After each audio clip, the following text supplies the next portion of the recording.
बिहार में जातीय सर्वे पर 6 अक्टूबर को सुप्रीम कोर्ट में सुनवाई होगी। यह बड़ी जानकारी मिल रही है। पहले की सुनवाई में सुप्रीम कोर्ट ने आंकड़े जारी करने पर रोक नहीं लगाई थी। यह बड़ी जानकारी मिल रही है। जातीय सर्वे पर सुप्रीम कोर्ट 6 अक्टूबर को सुनवाई करेगा।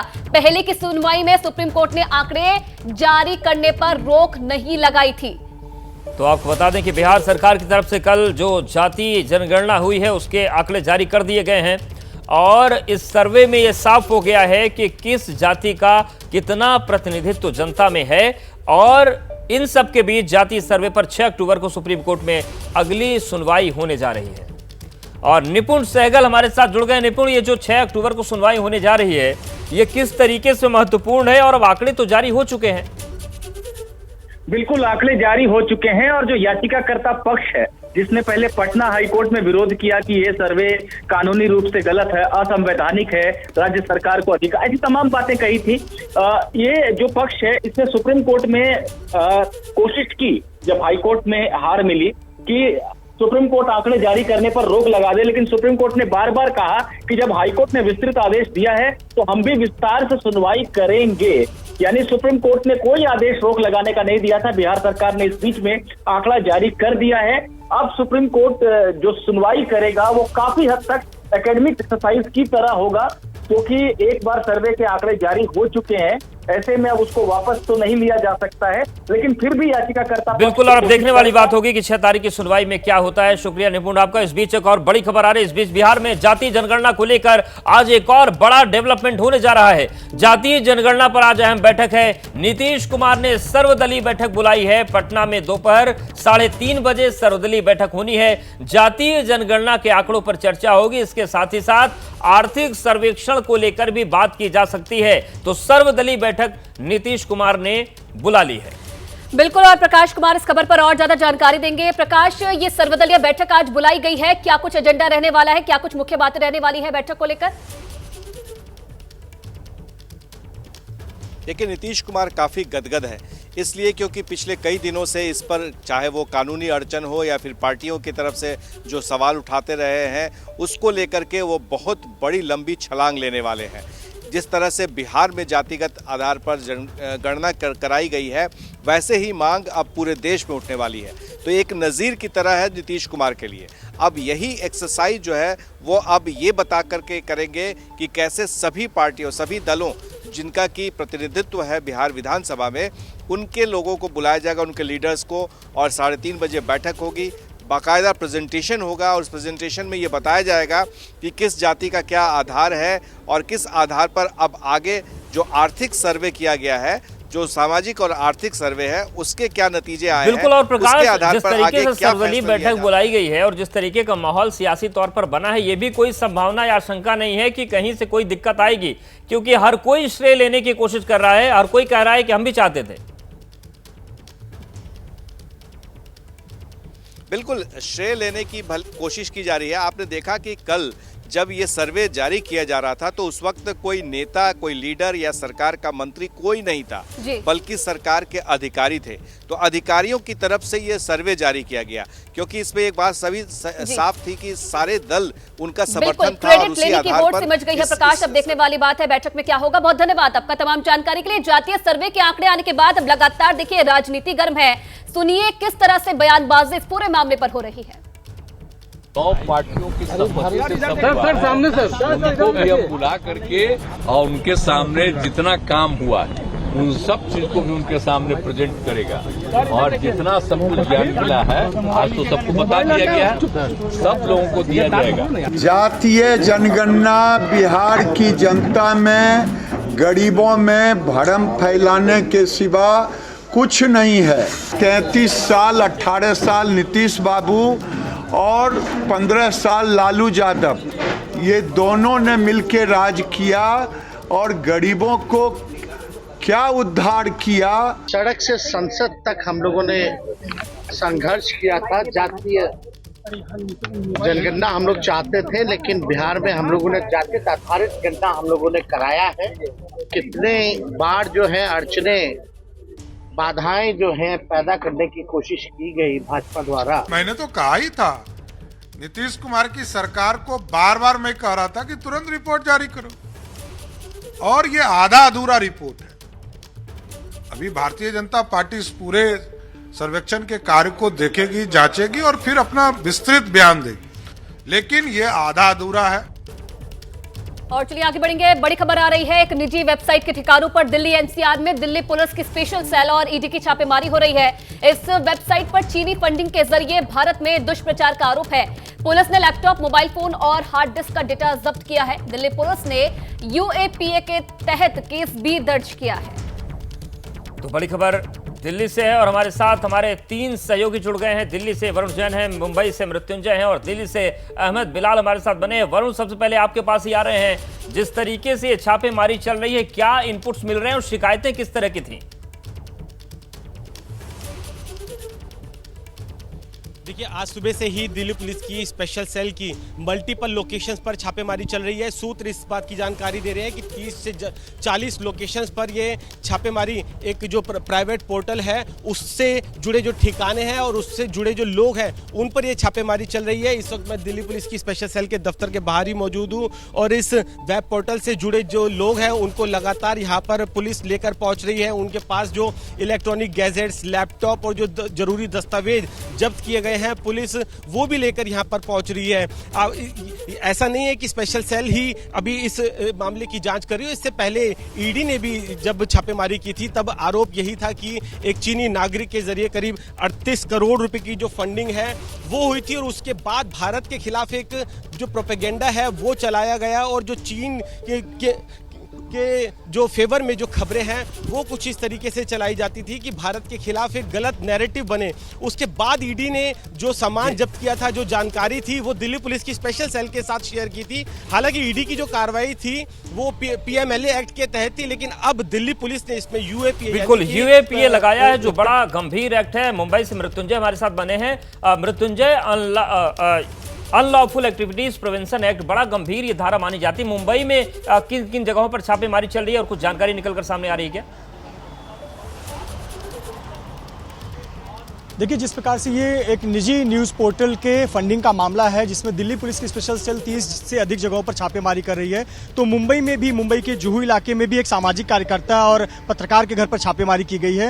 मुंबई के जुहू इलाके में ये स्थान है जहां पर एक सामाजिक कार्यकर्ता और महिला पत्रकार रहती हैं और इनके घर पर दिल्ली पुलिस स्पेशल सेल की टीम सुबह 9 बजे पहुंची थी। मुंबई पुलिस के भी जो स्थानीय पुलिस है उसकी लोकल पुलिस की असिस्टेंस हेल्प लेकर यहाँ पर टीम ने रेड की और अभी भी रेड जारी है। 9 बजे से रेड जारी है। तो एक निजी वेबसाइट पर छापेमारी चल रही है और इस बीच छापेमारी पर कांग्रेस ने केंद्र सरकार को घेरा है। कांग्रेस की ओर से सोशल मीडिया पर पोस्ट लिखा गया है और लिखा गया कि पीएम मोदी डरे हुए, घबराए हुए हैं। विपक्ष के नेता हो या फिर पत्रकार, सच बोलने वालों को प्रताड़ित किया जाएगा। आज फिर से पत्रकारों पर छापेमारी इसी बात का प्रमाण है। और चलिए इसी बीच एक और बड़ी खबर आपको बता दें। वेबसाइट पर छापे को लेकर केंद्रीय सूचना प्रसारण मंत्री अनुराग ठाकुर का भी बयान सामने आया है।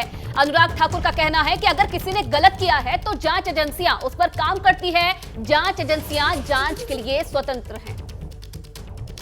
अगर किसी ने गलत किया है तो उसके ऊपर जांच एजेंसियां काम करती हैं और ये कहीं नहीं लिखा कि आपके पास अगर गलत तरीके से पैसा आया होगा, आपत्तिजनक कोई कार्य होगा तो उसके ऊपर कोई जांच एजेंसी कार्रवाई नहीं कर सकती। जांच एजेंसियां स्वतंत्र हैं, वो अपनी कार्रवाई नियमों को देखकर करती हैं। तो नांदेड़ में 31 लोगों की मौत पर महाराष्ट्र के हेल्थ मिनिस्टर का बयान सामने आया है। मैं हर एक मौत का जवाब दूंगा। एबीपी न्यूज से बातचीत में हेल्थ मिनिस्टर हसन मुश्रीफ ने कहा कि वो खुद नांदेड़ जाएंगे और मामले की जानकारी लेंगे। जांच के लिए एक समिति गठन करने की बात भी उनकी तरफ से कही गई है। तो आपको बता दें कि 36 घंटे में 31 लोगों की मौत हुई है और नांदेड़ में जिस तरीके से अस्पताल में बड़ी संख्या में मौत हुई, उसके बाद सियासी सवाल भी उठ रहे हैं और इसके बाद अब महाराष्ट्र के स्वास्थ्य मंत्री ने कहा है कि मैं हर एक मौत का जवाब दूंगा। एबीपी न्यूज से बातचीत में हेल्थ मिनिस्टर हसन मुश्रीफ ने कहा कि वो खुद नांदेड़ जाएंगे। हमारे साथ वैद्यकीय शिक्षा मंत्री हसन मुश्रीफ जी हैं, हम उनसे बातचीत करेंगे। सर, जिस तरह से ये घटना घटी है, क्या कहेंगे आप? कितने लोगों की वहाँ पे मृत्यु हो चुकी है? ये घटना अच्छी नहीं घटी, लेकिन इस जो मृत्यु है वो सभी मृत्यु की जांच की जाएगी और इसे जिम्मेदार को है उसे हम शिक्षा देंगे। जिस तरह से नांदेड़ की घटना सामने आई है, दूसरी तरफ छत्रपति संभाजी नगर में भी 10 लोगों का डेथ हुई है, ऐसी एक बात सामने आई। मैं उसकी मालूमात लूँगा और इसके आगे ऐसा मृत्यु कोई होने वाला नहीं। और इस हॉस्पिटल में ऐसी कहाँ भी हम लापरवाही बरतने नहीं देंगे। ये सब चीज़ों के लेके कोई कमेटी स्थापन की है और आप नांदेड़ जाने में? हम अभी नांदेड़ जा रहा हूँ और कमेटी नियुक्ति की जाएगी, डॉक्टर लोगों की, तज्ञ लोगों की। हमारे आयुक्त और डायरेक्टर वहाँ पहुँचे हैं। विपक्ष नेताओं की तरफ से आपके ऊपर आरोप किए जा रहे हैं कि जिस तरह से वहाँ पे जो मेडिसिन है वो नहीं मिल रही थी और इसकी वजह से ये मृत्यु हुई। वहाँ मेडिसिन थे, डॉक्टर्स थे। ये पेशेंट वक्त से वहाँ एडमिट होने के बाद प्राइवेट हॉस्पिटल में ज़्यादा बिल भुगतान नहीं कर पाए, ऐसे सभी पेशेंट वहाँ आते थे। और बहुत सारे 1500-1600 ओपीडी हर रोज़, और इसलिए बहुत तेलंगाना से आते हैं पेशेंट, वहाँ से बहुत आते हैं और आखिरी टाइम उनको वहाँ लाया जाता है, ऐसा हमारे डॉक्टरों का कहना है। कुछ इनके लिए कुछ घोषणा करने वाली है सरकार? जो डेथ हुई है उन लोगों जाकर करूँगा, मैं सीएम साहब से और डीसी साहब से बात करूँगा। हमने देखा कि सीएम और डीसीएम साहब के साथ ये बातचीत करेंगे और उसके बाद ही हसन मुशर्रफ जी जो है वो ये सब घटना के लेकर जो घटना घटी है उसके जो कारण है वो भी सामने लाएंगे और सरकार इनकी तरफ से क्या मुआवजा उनको देंगे इसके बारे में भी घोषणा करेंगी। कैमरामैन आजीष उद्दार के साथ मैं नीलेश बुदावले, एबीपी न्यूज़, मुंबई। तो हेल्थ मिनिस्टर को आपने सुना, उनका कहना है कि पूरे मामले में जांच करवाई जाएगी और जो गुनहगार है उन पर कार्रवाई भी की जाएगी। मृत्युंजय सिंह हमारे साथ सीधा लाइव मुंबई से इस वक्त जुड़े हुए हैं। मृत्युंजय, जो आंकड़ा है वो लगातार बढ़ता जा रहा है लेकिन इन मौतों की जिम्मेदारी कोई नहीं ले रहा है। अब तक क्या कुछ हुआ है? क्योंकि खुद हमने हेल्थ मिनिस्टर को सुना, उनका कहना है कि नांदेड़ वो जाएंगे और कमेटी बनाई जाएगी। अब तक लेकिन क्या कुछ हुआ है? अभी कोई कार्रवाई इस वक्त हुई है? देखिए, निश्चित तौर पर ये जो आंकड़े हैं बेहद चौंकाने वाले और बेहद दर्दनाक आंकड़े हैं। अगर 24 घंटे में 24 मौत और फिर उसके अगले 24 घंटे में 7 मौतें होती हैं तो सवाल उठते हैं। सवाल सरकार पर उठता है, प्रबंधन पर उठता है, हॉस्पिटल मैनेजमेंट पर उठता है कि आखिरकार इन मौतों की वजह क्या है। जिस प्रकार से 24 मौतें पहले 24 घंटों में हुई थी उसमें 12 नवजात बच्चे थे। देखिए, इसमें दो बातें हैं। एक तो ये कि कुछ कड़वी सच्चाई है जो कि सरकारी अस्पतालों की कड़वी सच्चाई से हर कोई वाकिफ है। दूसरा मामला है लीपापोती का, जो सरकार इसमें लीपापोती कर रही है। जिस प्रकार के परिजन आरोप लगा रहे हैं कि पहले दवाइयों की सप्लाई नहीं थी, दवाइयों की सप्लाई नहीं होने की वजह से उचित इलाज उपलब्ध नहीं हो पाया। दूसरा, डॉक्टरों की और स्टाफ की, नर्स की काफी कमी थी तो वो बेहतर मरीजों को बेहतर तरीके से अटेंड नहीं कर पाए, ये बातें सामने आई। तीसरा, ये कहा जा रहा है कि सरकारी अस्पताल में भीड़ बहुत ज्यादा है। यहां तक कि खुद जो वैद्यकीय शिक्षण मंत्री हैं हसन मुशर्रफ, उनका ये कहना है कि प्रतिदिन 1000 से 1500 ओपीडी के मामले सामने आते हैं। देखिए, कुछ कड़वी सच्चाई भी जरूर है। ये जो सरकारी अस्पताल है इसके आसपास के दायरे में लगभग 80 किलोमीटर के दायरे में कोई और बड़ा अस्पताल नहीं है। और यही नहीं, नांदेड़ के ठीक पास का जो राज्य है तेलंगाना, वहां के भी मरीज यहां पर इलाज कराने के लिए आते हैं। मरीजों की संख्या काफी ज्यादा होती है, उसकी तुलना में बेड और सुविधाएं कम है। संख्या ज्यादा है, तमाम बातें सामने आ रही हैं, लेकिन सवाल उठ रहा है कि ये जो मौतें हुई हैं इसका जिम्मेदार कौन है। लेकिन आपको हम पूरी तस्वीर बताते हैं कि कब और कैसे मौत हुई। अस्पताल का जो नाम है डॉक्टर शंकर राव चौहान सरकारी मेडिकल कॉलेज है। यहां पर 36 घंटे में 31 मौतों का मामला सामने आया है।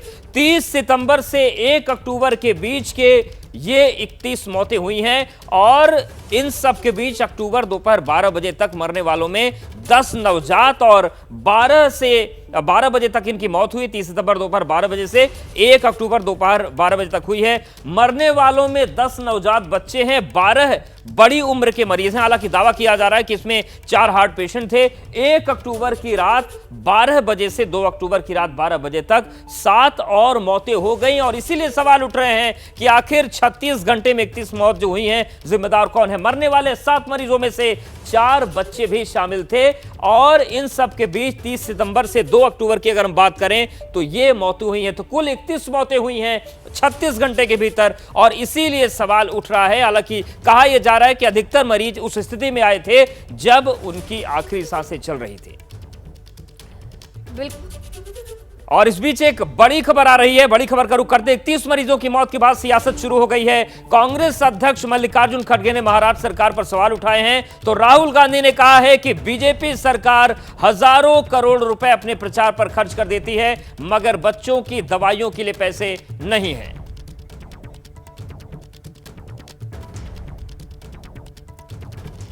और चलिए सियासी खबर का रुख कर लेते हैं। छत्तीसगढ़ के जगदलपुर दौरे पर पहुंच गए हैं प्रधानमंत्री नरेंद्र मोदी और दंतेश्वरी मंदिर में पूजा अर्चना इस वक्त कर रहे हैं। आपको बता दें कि बस्तर की आराध्य देवी हैं और इस वक्त वो पूजा अर्चना कर रहे हैं। और देखिए, बस्तर राजघराने के जो राजा हैं वो भी इस वक्त उनके साथ मौजूद हैं और बस्तर के जो राजा हैं उन्होंने प्रधानमंत्री नरेंद्र मोदी का स्वागत किया है। हालांकि वो बीजेपी से जरूर जुड़े हैं, लेकिन दंतेश्वरी मंदिर के इतिहास की बात करें तो ये बस्तर की जो है ये प्रमुख देवी है। यहां पर पूजा अर्चना के साथ शुरुआत होती है और यही वो दंतेश्वरी मंदिर है जहां पर दुनिया का सबसे बड़ा दशहरा यानी कि 75 दिनों का दशहरा चलता है। और उसी दंतेश्वरी मंदिर में पहुंचे हैं प्रधानमंत्री नरेंद्र मोदी, पूजा अर्चना कर रहे हैं। जगदलपुर दौरा है और देखिए अपने सियासी दौरे में सबसे पहले प्रधानमंत्री नरेंद्र मोदी पहुंचे हैं और वो इस वक्त दंतेश्वरी मंदिर में पूजा अर्चना कर रहे हैं।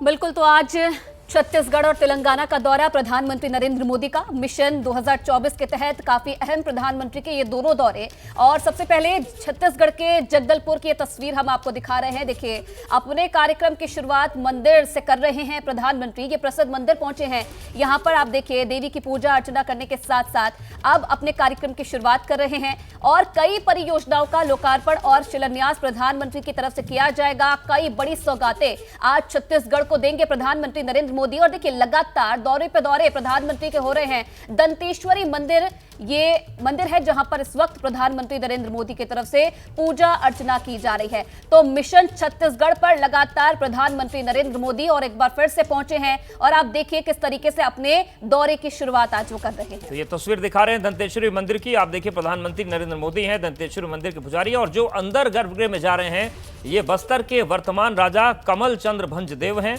और जो दंतेश्वरी मंदिर का इतिहास है वो सीधे बस्तर राजघराने से जुड़ता है, इसीलिए वहां के राजा मौजूद हैं। तो छत्तीसगढ़ के जगदलपुर पहुंचे हैं प्रधानमंत्री नरेंद्र मोदी और 26,000 करोड़ की सौगात आज छत्तीसगढ़ को देंगे। लेकिन दौरे की शुरुआत पूजा और अर्चना के साथ, और सीधी तस्वीरें हम आपको दिखा रहे हैं दंतेश्वरी मंदिर की जहां पर प्रधानमंत्री पहुंचे हैं। 26,000 करोड़ की योजनाओं की सौगात देंगे। साथ ही छत्तीसगढ़ की जो 90 विधानसभा सीटें हैं उसमें किस तरीके से जीता जाए उसकी भूमिका बनाने की कोशिश होगी। बिल्कुल, ये तस्वीरें आप देखिए मोदी का मिशन छत्तीसगढ़। यहां पर अंतागढ़ और तारुकी के बीच नई रेल परियोजना की सौगात देंगे। जगदलपुर और दंतेवाड़ा के बीच डबल रेल लाइन की सौगात भी आज प्रधानमंत्री की तरफ से दी जाएगी। छत्तीसगढ़ झारखंड सीमा तक सड़क का लोकार्पण भी आज प्रधानमंत्री की तरफ से किया जाएगा। ये वो बड़ी तमाम सौगातें हैं। जगदलपुर रेलवे स्टेशन के पुनर्विकास की आधारशिला भी प्रधानमंत्री की तरफ से रखी जाएगी। मध्य प्रदेश विधानसभा चुनाव को लेकर बड़ी हलचल है। दिल्ली में इस वक्त कांग्रेस की स्क्रीनिंग कमेटी की बैठक चल रही है और इस बैठक में कमलनाथ, दिग्विजय सिंह, रणदीप सुरजेवाला, भंवर जितेंद्र सिंह समेत कई बड़े नेता मौजूद हैं। तो मध्य प्रदेश में कांग्रेस स्क्रीनिंग कमेटी की बैठक जारी है। दिल्ली में कांग्रेस उम्मीदवारों पर मंथन चल रहा है और इस बैठक में कमलनाथ, दिग्विजय सिंह, रणदीप सुरजेवाला, भंवर जितेंद्र सिंह समेत बड़े नेता मौजूद हैं। तो मध्य प्रदेश में भी चुनाव की तैयारियां चरम पर है। एक तरफ जहां बीजेपी ताबड़तोड़ कोशिशों में लगी है, वहीं कांग्रेस भी अपनी पूरी ताकत लगा रही है। बिल्कुल, बीजेपी की तरफ से जहां अपनी लिस्ट जारी कर दी गई है तो वहीं कांग्रेस में अभी उम्मीदवारों पर मंथन चल रहा है। किसे उम्मीदवार बनाना है, किसे मैदान में उतारना है, इसे लेकर मंथन किया जा रहा है।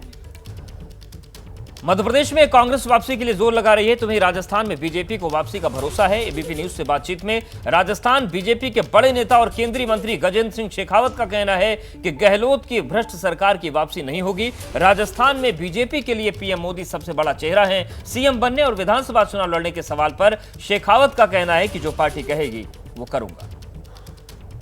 शेखावत साहब, अशोक गहलोत बनाम गजेंद्र सिंह शेखावत, कौन हावी होगा? ये निर्णय तो जनता के हाथ में है। पिछले 5 साल के कालखंड जो अशोक गहलोत साहब की सरकार कर रहा है उसका आकलन करते हुए माननीय प्रधानमंत्री जी के नेतृत्व में जिस तरह से देश ने काम किया है और दोनों की तुलना करेगी और निश्चित रूप से अगर कोई विजयी होगा तो वो जनता की भावना विजयी होगी। मैं क्या भविष्य के मुख्यमंत्री से बात कर रहा हूँ? भारतीय जनता पार्टी में कार्यकर्ता क्या करेगा, किस भूमिका के साथ में काम करेगा, वो विधानसभा में जाना चाहिए, लोकसभा में जाना चाहिए, उसे संगठन के में काम करना चाहिए। मुझे लगता है ये तय करना पार्लियामेंट्री बोर्ड का विशेषाधिकार है। अगर विधानसभा का चुनाव हाईकमान तय करता है तो गजेंद्र सिंह शेखावत लड़ेंगे? निश्चित रूप पार्टी का हाईकमान तय करेगा, मुझे करना ही है। 3 ऐसी चीजें बता दीजिए जिसकी वजह से गहलोत सरकार में नहीं आएंगे। मैं आप कहें तो वैसे 30 भी बता सकता हूँ, 300 भी बता सकता हूँ, 3000 भी बता सकता हूँ, लेकिन जिस तरह से तुष्टीकरण का तांडव राजस्थान में हुआ, जिस तरह से महिलाओं के प्रति अपराध हुए, इसलिए सरकार नहीं बनेगी। आपने तो अभी अपने सेनापति को ही तय नहीं किया है, कौन होगा सेनापति यही नहीं समझ में आ रहा है। जिस पार्टी के पास में दुनिया का सबसे लोकप्रिय चेहरा हो, उस पार्टी को चेहरे ढूंढने की आवश्यकता नहीं। कौन? नरेंद्र मोदी। मोदी जी मुख्यमंत्री बनेंगे? मोदी जी के चेहरे पर हम चुनाव लड़ रहे हैं, और चुनाव लड़ने के बाद में भारतीय जनता पार्टी के चुने हुए विधायक, जो मैं आपको दीवार पे लिखा हुआ जैसा सत्य होता है वैसा कह सकता हूँ। मोदी जी के चेहरे पे आप चुनाव लड़ रहे हैं, इतने नेता प्रदेश के हैं, एक भी चेहरा ऐसा नहीं है जो सीएम बन सके। ऐसे अनेक चेहरे, और चेहरे का निर्णय पार्लियामेंट पहले विधायक करेंगे और बाद में पार्लियामेंट्री बोर्ड उस पर मोहर लगाएगी। राजस्थान में भी, मध्य प्रदेश में भी और अन्य प्रदेशों में भी भारतीय जनता पार्टी में चेहरों की कमी भी नहीं है, और भारतीय जनता पार्टी में चेहरों के बीच में संघर्ष भी नहीं है। हम सब मिलकर के एक लक्ष्य के साथ काम कर रहे हैं। वसुंधरा जी को लेकर तमाम चीज़ें बाहर आ रही हैं कि उनको वो सम्मान नहीं मिल रहा है, वो इज्जत नहीं मिल रही है, वो स्पेस नहीं मिल रहा है, वो यहाँ की निर्विवाद नेता रही हैं, अब उन्हें डाउन किया जा रहा है। वसुंधरा जी हमारी पार्टी की माननीय राष्ट्रीय उपाध्यक्ष हैं।